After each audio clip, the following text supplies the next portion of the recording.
Yeah, not among wrestlers though. I mean, if you talk about wrestlers that were around in the 70s, you know, Johnny Valentine is another one. He's like, you know, like Danny Hodge or Ray Stevens. Those are guys who, among the wrestlers, were much bigger stars than they were among the fans. Although Johnny Valentine went all over the world and was always a star everywhere he went. He had a huge name, you know, in the 60s and 70s. I mean, you know, Valentine was one of the biggest names in the business, but it's just, you know, wrestling history didn't really live. And older fans, you know, I mean, Johnny Valentine's legendary to them.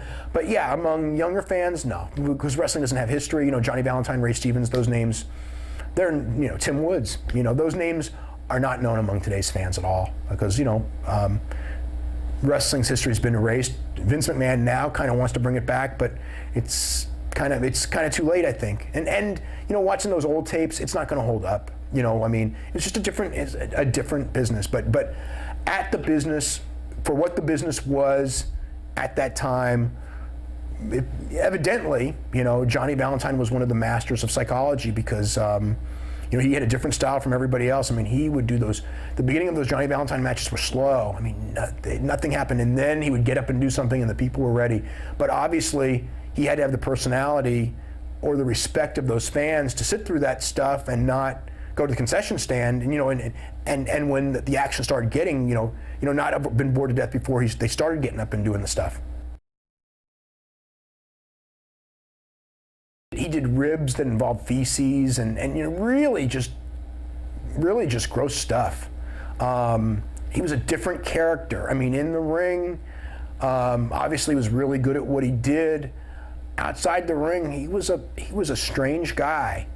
He was obviously a very bright guy, but you know, I don't know. You know, he beat to a different drum, that's for sure. I mean, like, a lot of guys didn't socialize with him, and he played his character a lot. You know, like among the wrestlers, he played his character. So, but they respected him so much for his ability. You know, I mean, I talked to, you know, older wrestlers.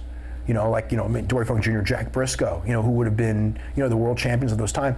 And I mean, you know, you ask them, I mean, Valentine's one of the first names out of their mouths as to, when you go, like, who are the great workers, who's the greatest guys you were against? I mean, that's one of the first guys out of both of their mouths. And not just them, I mean, Ric Flair and, you know, all of the guys from, you know, when you talk about that era, you know, he had incredible respect among his peers.